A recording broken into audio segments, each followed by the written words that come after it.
نحمده ونصلی علی رسول الکریم اما بعد۔ صحیح البخاری ابواب صلاۃ الخوف، صلاۃ خوف کے ابواب کے متعلق گزشتہ ابواب میں امن کی حالت میں نماز کے احکام ذکر کیے گئے تھے۔ امن کی حالت میں جو نماز ادا کی جاتی ہے اس کو صلاۃ الطمانینہ کہا جاتا ہے، اطمینان اور سکون کی حالت میں پڑھی جانے والی نماز۔ اور اس کے مقابلہ میں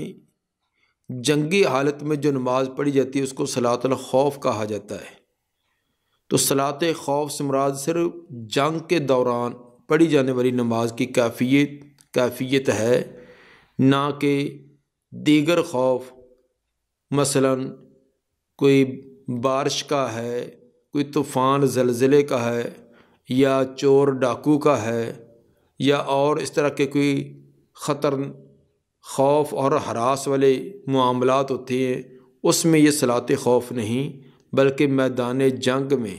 جنگی موقع پر جو پڑھی جاتی ہے اس کو صلاۃ خوف کہا جاتا ہے۔ اس کی ادائیگی کے مختلف طریقے احادیث میں آئے ہیں، چونکہ جنگی حالات ایک جیسے نہیں ہوتے۔ کبھی عین جنگ کا موقع، جنگ شروع ہو چکی ہوتی ہے، کبھی ابھی جنگ شروع نہیں، بلکہ دشمن آپس میں دشمن کے مقابلے کا صف بندی ہوتی ہے۔ کبھی دشمن قریب ہوتا ہے، کبھی بعید ہوتا ہے، کبھی وہ قبلے کی سمت ہوتا ہے، کبھی قبلے کی مخالف سمت میں ہوتا ہے، کبھی شمال جنوب میں ہوگا۔ تو یہ مختلف حیاتیں اور کیفیتیں رہتی ہیں۔ اس کے لیے کوئی ایک مقرر اور مختص صورت نہیں، بلکہ مختلف مواقع پر نبی صلی اللہ علیہ وسلم نے مختلف انداز میں یہ نماز ادا کی ہے۔ تو امام بخاری رحمہ اللہ نے تو صرف دو یا تین طریقوں کی طرف اشارہ کیا ہے، جبکہ امام ابو داؤد نے 6 طریقے بیان کیے ہیں، اور صحیح ابن حبان کے اندر 9 طریقے بیان کیے گئے ہیں۔ تو تھوڑے اختلاف والے اگر الگ الگ طریقے شمار کیے جائیں تو یہ 16 یا 17 طریقے بھی بن جاتے ہیں۔ اگر معمولی جو فرق ہے ان کو ختم کر دیا جائے تو بڑے جو فرق ہیں ان کے اعتبار سے 6 یا 7 طریقے صلاۃ خوف کے ہیں۔ تو امام بخاری رحمہ اللہ کی شرط کے مطابق جو 2 یا 3 طریقے ہیں وہ ان کا تذکرہ فرماتے ہیں۔ اس سلسلہ میں امام بخاری رحمہ اللہ 6 باب لائے ہیں، اور ان کے اندر 6 موصول روایات انہوں نے درج کی ہیں۔ 6 باب نہیں بلکہ 6 موصول روایات درج کی ہیں، جن میں 2 تکرار والی اور 4 خالص ہیں، اور صحابہ و تابعین کے 6 آثار بھی درج کیے۔ وقول اللہ عز وجل، اللہ عز وجل کا فرمان ہے، وَإِذَا ضَرَبْتُمْ فِي الْأَرْضِ فَلَيْسَ عَلَيْكُمْ جُنَاحٌ أَن تَقْصُرُوا مِنَ الصَّلَاةِ۔ امام بخاری رحمہ اللہ کا اسلوب اور انداز ہے کہ کتاب یا بڑا جو ابواب ہیں ان سے آغاز کے اندر قرآنی آیات پیش کرتے ہیں۔ مقصد ان کا یہ ہوتا ہے کہ آگے آنے والی جو احادیث ہیں وہ تمام کی تمام ان قرآنی آیات کی تفسیر ہیں۔ قرآن اور حدیث کوئی الگ الگ چیز نہیں، تو احادیث قرآن ہی کی شرح ہے، اس لیے وہ پہلے اس مسئلے کی طرح اشارہ آیات سے کرتے ہیں کہ جو آگے احادیث کے اندر مسئلہ بیان کیا گیا ہے وہ قرآن کے اندر بھی ہے، البتہ قرآن کے اندر اختصار کے ساتھ، اور وہی بات نبی صلی اللہ علیہ وسلم نے اپنے اقوال و افعال کے ساتھ تفصیل اس کی کر دی ہے، اور پھر صحابہ کے آثار کے ساتھ بھی اس کی وضاحت کر دی جاتی ہے کہ یہ ایک منسوخ نہیں ہے۔ اگر منسوخ ہوتا تو صحابہ کرام تابعین کا اس پر عمل نہ ہوتا۔ امام بخاری رحمہ اللہ جس آیت کریمہ پر اشارہ کیا سورہ نساء کی آیت نمبر 101 ہے، اس کے اندر صلاۃ خوف کا طریقہ بیان کیا گیا ہے۔ تو مختصراً اس کا پہلے ترجمہ اگر تمام اس آیت کا کر دیا جائے تو زیادہ آسانی رہے گی۔ اعوذ باللہ من الشیطان الرجیم وَإِذَا ضَرَبْتُمْ فِي الْأَرْضِ فَلَيْسَ عَلَيْكُمْ جُنَاحٌ أَن تَقْصُرُوا مِنَ الصَّلَاةِ، اور جس وقت تم سفر کرو زمین میں تو تم پر کوئی حرج نہیں کہ تم نماز کو قصر کرو۔ ان خفتم ان یفتنکم الذین کفروا، اگر تمہیں خوف ہو کہ کافر لوگ تمہیں کسی آزمائش یا کسی پریشانی میں مبتلا کر دیں گے، تو ان الکافرین کانوا لکم عدوا مبینا فَإِذَا ضَرَبْتُمْ فِي الْأَرْضِ فَلَيْسَ عَلَيْكُمْ جُنَاحٌ أَن تَقْصُرُوا مِنَ الصَّلَاةِ إِنْ خِفْتُمْ أَن يَفْتِنَكُمُ الَّذِينَ كَفَرُوا، اگر تمہیں یہ خوف ہو کہ کافر لوگ تمہیں کسی آزمائش میں مبتلا کر دیں گے، ان الکافرین کانوا لکم عدوا مبینا، یقیناً کافر لوگ تو وہ تمہارے دشمن ہیں بالکل واضح۔ وَإِذَا كُنْتَ فِيهِمْ، اے پیغمبر جب آپ ان لوگوں کے اندر موجود ہوں، فَأَقَمْتَ لَهُمُ الصَّلَاةَ، اور ان کے لیے آپ نماز قائم کریں، نماز ادا کرنے کا ارادہ کریں، فَلْتَقُمْ طَائِفَةٌ مِّنْهُمْ مَعَكَ، تو ایک جماعت ان میں سے آپ کے ساتھ ہو جائے، وَلْيَأْخُذُوا أَسْلِحَتَهُمْ، اور اپنا اسلحہ بھی وہ ساتھ لے لیں، فَإِذَا سَجَدُوا فَلْيَكُونُوا مِن وَرَائِكُمْ، جب وہ سجدہ کر لیں تو پھر وہ صف، وہ جماعت جس نے آپ کے ساتھ نماز پڑھی وہ پیچھے چلے جائیں، وَلْتَأْتِ طَائِفَةٌ أُخْرَىٰ، اور دوسری جماعت دوسری صف جنہوں نے ابھی رکعت ادا نہیں کی وہ آگے آ جائیں، وَلْتَأْتِ طَائِفَةٌ أُخْرَىٰ لَمْ يُصَلُّوا، اور آ جائے وہ گروہ وہ جماعت جنہوں نے ابھی تک نماز ادا نہیں کی، فَلْيُصَلُّوا مَعَكَ، وہ بھی آپ کے ساتھ نماز ادا کریں، وَلْيَأْخُذُوا حِذْرَهُمْ وَأَسْلِحَتَهُمْ، وہ بھی اپنا تحفظ، اپنا بچاؤ اور اپنا اسلحہ اس کو اختیار کیے رکھیں، نماز کے دوران اپنا اسلحہ اپنا تحفظ یہ پورا رکھیں۔ وَدَّ الَّذِينَ كَفَرُوا لَوْ تَغْفُلُونَ عَنْ أَسْلِحَتِكُمْ وَأَمْتِعَتِكُمْ، چاہتے ہیں کافر لوگ کہ کاش کہ تم غافل ہو جائے اپنے اسلحے سے اور اپنے ساز و سامان سے، فَيَمِيلُونَ عَلَيْكُمْ مَيْلَةً وَاحِدَةً، اور ایسی حالت میں یک بارگی تم پر حملہ کر دیں۔ اس لیے تم نماز بھی ادا کرنی ہے اور اس کا طریقہ بھی بتلا دیا کہ دو صفیں بنا لینی ہے، ایک امام کے پیچھے ہو اور ایک دشمن کے مقابلہ میں، اور اپنے اسلحہ وغیرہ اس کا بھی ساتھ پورا کا پورا رکھنا ہے، اس میں کسی قسم کی کوتاہی نہیں کرنی۔ حدیث نمبر 942، قال حدثنا ابو الیمان قال اخبرنا شعیب عن زہری سألتہ،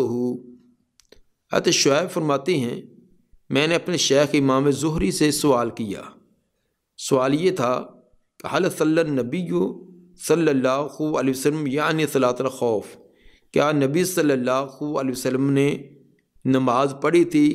وہ مراد لے رہے تھے صلاۃ خوف کے بارے میں کہ آپ نے صلاۃ خوف ادا کی ہے؟ اصل کے اندر بعض لوگوں کا نظریہ یہ ہے کہ صلاۃ خوف منسوخ ہو گئی ہے، کیونکہ غزوہ خندق کے موقع پر آپ نے نمازوں کو مؤخر کر دیا، مؤخر کر کے پھر جب وقت ملا تو اس وقت نمازوں کو ادا کیا ہے، تو اس کو بنیاد بنا کر بعد نے یہ دعویٰ کر دیا کہ صلاۃ خوف ابتدا میں تھی اور خندق کے موقع پر یہ منسوخ ہوگی، اسی لیے تو آپ نے صلاۃ خوف خندق کے موقع پر ادا نہیں کی بلکہ نمازوں کو مؤخر کر دیا اور بعد میں وہ عشاء کے ساتھ نمازوں کو ادا کیا۔ لیکن امام بخاری رحمہ اللہ اس کا رد کرنا چاہتے ہیں اور امام زہری نے بھی اس کا رد کیا کہ صلاۃ خوف آپ نے ادا کی ہے، اور یہ بعد میں بھی یہ سلسلہ رہا، اس کے اندر کوئی نسخ نہیں ہے، بلکہ غزوہ خندق کے موقع پر جو نمازوں کو بعد میں ادا کیا اس کا سبب کوئی اور تھا جس کی وضاحت آگے آئے گی۔ چنانچہ امام زہری رحمہ اللہ نے فرمایا کہ قال اخبرنی سالم ان عبداللہ ابن عمر رضی اللہ عنہما، کہ مجھے خبر دی حضرت سالم نے اور انہوں نے عبداللہ بن عمر رضی اللہ عنہما سے یہ خبر دی کہ غزوۃ مع النبی صلی اللہ علیہ وسلم قبل نجد۔ عبداللہ بن عمر فرماتے ہیں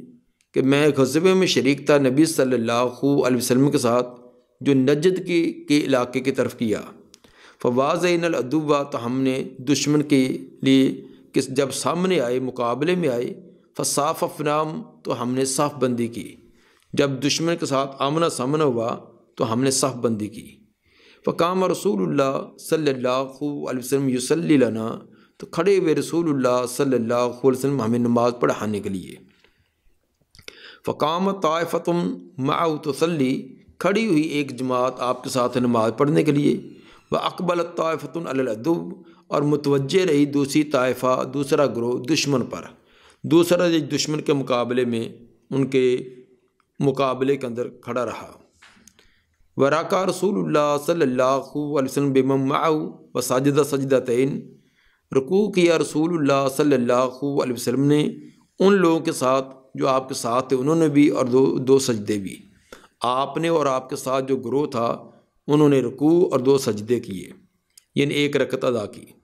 ثم انصرفوا مکان طائفۃ التی لم تصلی، پھر یہ جماعت جنہوں نے 1 رکعت آپ کے ساتھ ادا کر لی تھی، یہ چلے گئے ان لوگوں کی جگہ جنہوں نے نماز ابھی ادا نہیں کی تھی، اور وہ جو وہ آپ کے پیچھے آ گئے۔ فجاؤ، تو دوسرا گروہ آ گیا۔ فرکع رسول اللہ صلی اللہ علیہ وسلم بہم رکعتن، تو ان کو بھی آپ نے 1 رکعت پڑھائی۔ وسجدہ، 1 رکوع اور 2 سجدے کرائے، یعنی 1 رکعت پڑھائی۔ ثم سلم، پھر آپ نے سلام پھیر دیا۔ فقام کل واحد منہم، تو دونوں گروہوں میں سے، دونوں جماعتوں میں سے ہر ایک اپنے طور پر کھڑا ہوا۔ فرکع لنفسہ رکعتن وسجد سجدتین، ان میں سے ہر ایک نے رکوع اور 2 سجدے کیے۔ تو 1 رکعت دونوں گروہوں نے نبی صلی اللہ علیہ وسلم کے ساتھ ادا کی، اور دوسری رکعت انہوں نے اپنے طور پر ادا کر لی۔ تو صلاۃ خوف کا ایک طریقہ یہ ہوا کہ 2 صفیں ہوں، یہ ایک صف دشمن کے سامنے جا کر کھڑی ہو جائے اور ایک امام کے پیچھے ہو۔ امام جو ہے اپنے پیچھے والے کو 1 رکعت پڑھائیں گے، یہ 1 رکعت پڑھنے کے بعد اس دوسری صف کے اس کی جگہ کھڑے ہو جائیں گے، اور وہ آ کر امام کے پیچھے دوسری رکعت امام پڑھائے گا، امام کی دوسری ہو جائے گی، اور ان کے آنے والوں کی پہلی رکعت ہوگی۔ امام سلام پھیر کر امام اور کمانڈر جو وہ نگرانی کرے گا کہ دشمن کی آگے حرکت تو نہیں کر رہا، اور باقی یہ اپنی اپنی 1 رکعت ادا کر لیں گے۔ تو یہ اس وقت طریقہ ہوگا جب دشمن قبلے کی سمت نہیں ہے، بلکہ قبلے کے علاوہ کسی اور سمت میں ہے، کیونکہ ایسی شکل میں دونوں جماعتوں کا قبلے کی طرف رخ کر کے کھڑا ہونا ممکن نہیں ہوتا۔ ایک نے دشمن کی طرف متوجہ ہو کر ان کی طرف رخ کر کے کھڑا ہونا ہے، اور دوسرے جو ہے امام کے ساتھ قبلے کی طرف رخ کر کے نماز ادا کریں گے۔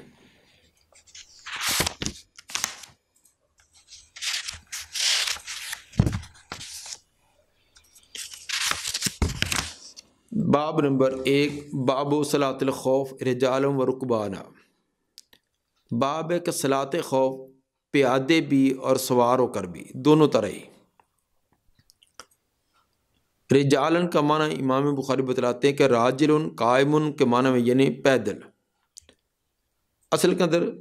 سورہ بقرہ کی آیت نمبر 239 میں لفظ فَإِنْ خِفْتُمْ فَرِجَالًا أَوْ رُكْبَانًا، اگر تمہیں خوف ہو تو پیدل حالت میں یا سواری کی حالت میں جیسے بھی ممکن ہو نماز تم نے ادا کرنی ہے۔ تو اس کے اندر رجالن کا لفظ اس کا معنی بتلا دیا کہ رجالن یہ راجل کی جمع ہے، اور راجل کا معنی قائمن یعنی پیدل پاؤں کے اوپر کھڑا ہونے والا، پاؤں پر چلنے والا۔ حدیث نمبر 943، قال حدثنا سعید بن یحیی بن سعید القرشی قال حدثنا ابی قال حدثنا ابن جریج عن موسیٰ بن عقبہ عن نافع عن ابن عمر نحو من قول مجاہد۔ ابن عمر اسی طرح بیان کرتے ہیں جس طرح کہ امام مجاہد کا قول ہے کہ اذا اختلطوا قیامًا، جب دشمن سے مڈ بھیڑ ہو جائے تو قیامًا تو کھڑے کھڑے نماز ادا کر لے۔ دشمن کے ساتھ عین مقابلہ شروع ہو چکا ہے اور الگ سے نماز پڑھنے کا موقع نہیں مل رہا، تو پھر کھڑی حالت کے اندر نماز ادا کر لیں، یعنی رکوع بھی سجدہ بھی کھڑے ہوئے کھڑی حالت میں اشارے کے ساتھ ادا کر لیا جائے۔ وزاد ابن عمر یعنی نبی صلی اللہ علیہ وسلم، ابن عمر نبی صلی اللہ علیہ وسلم سے یہ بیان کرتے ہیں وَإِنْ كَانُوا أَكْثَرَ مِنْ ذَلِكَ، اگر دشمن زیادہ ہوں، دشمن کی مقدار زیادہ ہے، خوف بہت زیادہ ہے، فَلْيُصَلُّوا قِيَامًا وَرُكْبَانًا، تو پھر نماز پڑھیں قیام کی حالت میں کھڑے ہوئے بھی اور سوار حالت میں بھی، پھر جیسے بھی کھڑے ہوئے پڑھیں، سواری کی حالت میں بھاگتے ہوئے جیسے ممکن ہو اسی طرح ادا کر لیں۔ اس سے یہ طریقہ بیان کیا، اگر بعض جماعت کا کوئی اہتمام کرنا مشکل ہو جائے تو پھر جیسے بھی ممکن ہو سواریوں کے اوپر، سواری پر جس طرح کی بھی اس کے پاس سواری ہے اسی طرح اس کے اوپر ادا کر لے، اگر پیدل ہے تو پیدل، اگر رکوع سجدہ ہو سکتا تو ٹھیک ہے، اگر رکوع سجدہ کرنا ممکن نہیں ہے، اس طرح گمسان کی جنگ ہو رہی ہے تو پھر جیسے ممکن ہو اسی طرح ہی نماز ادا کر لی جائے۔ باب نمبر 2 باب یحرس بعض بعضا فی الخوف، باب ہے کو صلاۃ خوف کے وقت بھی ایک دوسرے کی حفاظت کریں، ایک دوسرے کا خیال کریں۔ پیچھے حالت امن والی نماز کے اندر یہ بات آئی تھی کہ نماز کے اندر دائیں بائیں التفات کرنا، دائیں بائیں دیکھنا اس کی ممانعت ہے، اور اس کی وعید بیان کی تھی کہ یہ شیطان کی طرف سے نماز کو اچکنا ہوتا ہے، تو دائیں بائیں نماز کے اندر جھانکنا یہ درست نہیں۔ لیکن صلاۃ خوف میں اس کا جواز ہے کہ صلاۃ خوف کے اندر دائیں بائیں اور آگے یہ دیکھا جا سکتا ہے تاکہ دشمن کی حرکات و سکنات وہ بھی نظر رہیں، اور دشمن جو ہے وہ مسلمانوں کا نماز کے اندر مشغول ہونے سے فائدہ اٹھا کر کوئی حملہ نہ کر دے۔ حدیث نمبر 944 قال حدثنا حیوة بن شریح قال حدثنا محمد بن حرب عن الزبیدی عن زہری عن عبید اللہ ابن عبد اللہ ابن عتبہ عن ابن عباس رضی اللہ عنہما قال قام النبی صلی اللہ علیہ وسلم وقام الناس معه، نبی صلی اللہ علیہ وسلم کھڑے ہوئے یعنی نماز کے لیے تو لوگ بھی آپ کے ساتھ کھڑے ہوئے، فکبر وکبروا معه، آپ نے تکبیر کہی تو لوگوں نے بھی تکبیر کہی، ورکع ناس منہم، آپ نے رکوع کیا تو لوگوں نے بھی آپ کے ساتھ رکوع کیا۔ منہم یہ من بعضیہ ہے کہ جب آپ نے رکوع کیا تو کچھ لوگوں نے یعنی اگلی جو جماعت تھی انہوں نے آپ کے ساتھ رکوع کیا، ثم سجدہ وسجدوا معه، آپ نے سجدہ کیا تو جو اگلی جماعت تھی، اگلی طائفہ تھی، انہوں نے بھی آپ کے ساتھ سجدہ کیا، ثم قام للثانیۃ، پھر آپ دوسری رکعت کے لیے کھڑے ہوئے، ایک رکعت مکمل ہوگی جب آپ دوسری رکعت کے لیے کھڑے ہوئے، فقام الذین سجدوا معه، تو وہ لوگ بھی کھڑے ہوئے جنہوں نے آپ کے ساتھ سجدہ کیا تھا، جنہوں نے آپ کے ساتھ سجدہ رکوع سجدہ کیا تھا وہ بھی کھڑے ہوئے، وحرسوا اخوانہم، اور وہ نگرانی کرنے لگے، پہرا دینے لگے اپنے بھائیوں کا، وآتت الطائفۃ الاخری، اور دوسری جماعت آ گئی، فراکعوا، انہوں نے بھی رکوع کیا، وسجدوا معه، انہوں نے بھی آپ کے ساتھ سجدہ کیا، والناس کلهم فی صلاۃ، اور تمام کے تمام لوگ یعنی دونوں گروہ ہی نماز کی حالت میں تھے، اگرچہ وہ آگے پیچھے حرکت بھی کر رہے تھے لیکن تب بھی وہ نماز کے اندر تھے، ولیکن یحرس بعض بعضا، بعض کا نگرانی اور حفاظت بھی کر رہا تھا۔ یہ صلاۃ خوف کا دوسرا طریقہ ہوا کہ دو طائفہ، دو گروہ بنے، یہ اس وقت ہوگا جب دشمن جو قبلے کی سمت ہے، سامنے قبلے کی طرف دشمن ہے تو دو جماعتیں بن جائیں گی، امام کے پیچھے کھڑی ہو جائیں گی، تو جب امام جو ایک کو ایک رکعت پڑھائے تو اس کے بعد ایک اگلی صف جو ہے وہ امام کے ساتھ رکوع میں سجدے میں امام کے ساتھ رہے گی، اس کے بعد یہ صف جو ہے یہ پہرے کے لیے کھڑی ہو جائے گی، اور دوسری جو وہ آگے آ کر وہ دوسری رکعت امام کے ساتھ ادا کرے گی اور رکوع اور سجدہ تک امام کے ساتھ شریک رہے گی۔ اب اس کے بعد دونوں کی ایک ایک رکعت ہوگی ہے، کیا وہ دوسری ایک ایک رکعت ساتھ ادا کریں گے یا ان کی ایک ہی رکعت ہوگی؟ اس کے بارے میں اہل علم کے دو نظریے ہیں۔ ایک تو یہ ہے کہ جب خوف شدید قسم کا ہو تو اس وقت ایک رکعت بھی صلاۃ خوف کی ادا کی جا سکتی ہے۔ اسی روایت کو امام نسائی حدیث نمبر 1533 کے تحت لائے ہیں۔ اس کے اندر یہ الفاظ ہیں کہ دوسری رکعت کے بارے میں کہ ولم یقضوا، انہوں نے دوسری رکعت کی قضائی نہیں دی، دوسری رکعت ادا نہ کی۔ اس سے معلوم ہوتا ہے کہ نبی صلی اللہ علیہ وآلہ وسلم کی تو 2 رکعتیں تھیں، لیکن پیچھے مقتدیوں کی دونوں کی ایک ایک رکعت تھی، پہلے گروہ کی بھی اور دوسرے کی بھی۔ اور اسی طرح سنن نسائی کی حدیث نمبر 1545 اور صحیح مسلم کی حدیث نمبر 687 اور ابو داؤد کی حدیث نمبر 1247 میں، اور سنن نسائی کی حدیث نمبر 1232 میں بھی یہ الفاظ بھی آئی ہیں۔ ابن عباس رضی اللہ تعالیٰ عنہما فرماتے ہیں کہ فرض اللہ الصلاۃ علی لسان نبیکم، اللہ تعالیٰ نے تمہارے نبی کے زبان پر نماز فرض کی ہے، فی الحضر اربعن، اقامت کی حالت میں تو 4 رکعتیں، اور فی السفر رکعتین، سفر کی حالت میں 2 رکعتیں، اور فی الخوف رکعہ، اور خوف کی حالت میں 1 رکعت۔ اس سے پتہ چلتا ہے کہ 1 رکعت بھی ہے، تو یہ ایک گروہ جو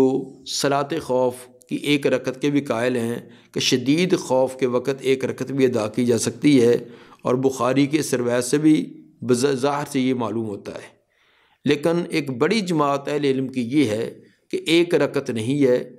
اس جگہ جو 1 رکعت کا تذکرہ ہوا امام کے ساتھ، تو ایک رکعت انہوں نے امام کے ساتھ پڑھی تھی، لیکن دوسری رکعت انہوں نے اپنے طور پر ادا کی تھی۔ باب نمبر 3، باب الصلاۃ عند مناحضۃ الحصون ولقاء العدو، باب ہے نماز پڑھنا یعنی صلاۃ خوف ادا کرنا عند مناحضۃ الحصون، قلعے کے اوپر چڑھائی کے وقت، ولقاء العدو، دشمن سے ملاقات جب ہو جائے، دشمن کے ساتھ مقابلہ شروع ہو جائے۔ قلعے کے اوپر چڑھائی کرنی ہے، ایک سخت مقابلہ ہوتا ہے، آگے دشمن بھی ہوتا ہے، اور تو یہ ایک سخت مقابلہ ہوتا ہے۔ اس وقت نماز، اور جب عین دشمن کے ساتھ ملاقات ہو گئی ہے، اس وقت نماز کا کیا طریقہ ہو۔ وقال الاوزاعی، امام اوزاعی فرماتے ہیں، امام اوزاعی عبد الرحمن بن عمر اوزاعی کہتے ہیں، ان کان تحی الفتح ہو، اگر فتح قریب ہو، ولم یقدروا علی الصلاۃ، اور جو مجاہدین ہیں وہ نماز پڑھنے پر قدرت نہ رکھیں، اتنا مقابلہ سخت ہے، جنگ اتنی سخت ہے کہ وہ نماز پڑھنے کا ان کو موقع نہیں مل رہا، صلو ایمان، تو نماز پڑھیں اشارے کے ساتھ، کل امرئ لنفسہ، ہر انسان اپنے اپنے طور پر اشارے سے نماز پڑھے۔ اشارے سے مراد کہ قیام تو کر ہی لیں گے، رکوع اور سجدہ کرنا ان کے لیے مشکل ہوگا، رکوع میں جاتے ہیں یا سجدہ میں جاتے ہیں تو دشمن کا چڑھ دوڑنے کا، پر حملہ کرنے کا خطرہ ہے، تو پھر وہ رکوع سجدہ اشارے سے کر لیں، وہ عام رکوع اور سجدے کی کیفیت نہ اپنائیں۔ فَإِن لَّمْ يَقْدِرُوا عَلَى الْإِيمَاءِ، اگر وہ اشارے پر بھی قدرت نہ رکھیں، اشارے کے ساتھ بھی نماز پڑھنا ممکن نہیں ہے، تو تأخروا الصلاۃ، نماز کو مؤخر کر دیں، لیٹ کر دیں، حتیٰ ينکشف القتال، یہاں تک کہ جنگ کی کیفیت ختم ہو جائے، جب جنگ کی ختم ہو جائے گی اس وقت ادا کر لیں، اور یامنوا، یا امن کی حالت آ جائے، فیصلوا رکعتین، اس وقت 2 رکعتیں ادا کر لیں۔ اگر اشارے کے ساتھ بھی نماز پڑھنا مشکل ہو گیا ہے، ایسی سخت مقابلہ ہے، تو نماز کو مؤخر کر دیں، تو مؤخر کر کے بعد میں ادا کر لیں، یا جب امن کی حالت ہو اس وقت ادا کر لیں۔ فَإِن لَّمْ يَقْدِرُوا، اگر وہ 2 رکعتیں ادا کرنے کی بھی قدرت نہیں رکھتے، صلوا رکعۃ وسجدتین، پھر کریں 1 رکوع اور 2 سجدے، 1 رکوع 2 سجدے، یعنی 1 رکعت ادا کر لیں۔ فَإِن لَّمْ يَقْدِرُوا، اگر 1 رکعت بھی ادا کرنا ممکن نہیں ہے، اتنی سخت قسم کا مقابلہ ہے، تو فلا یجزیہم التکبیر، پھر نہیں کفایت کرے گی ان کو تکبیر، ویؤخرونها حتی یامنوا، پھر اس نماز کو مؤخر کر دیں یہاں تک کہ وہ امن میں ہوں۔ وبہ قال مکحول، امام مکحول نے بھی یہی بات کہی ہے۔ امام بخاری رحمہ اللہ بعض ان اہل علم کا رد کرنا چاہتے ہیں جو یہ جواز بیان کرتے ہیں کہ اگر ایک رکعت پڑھنا بھی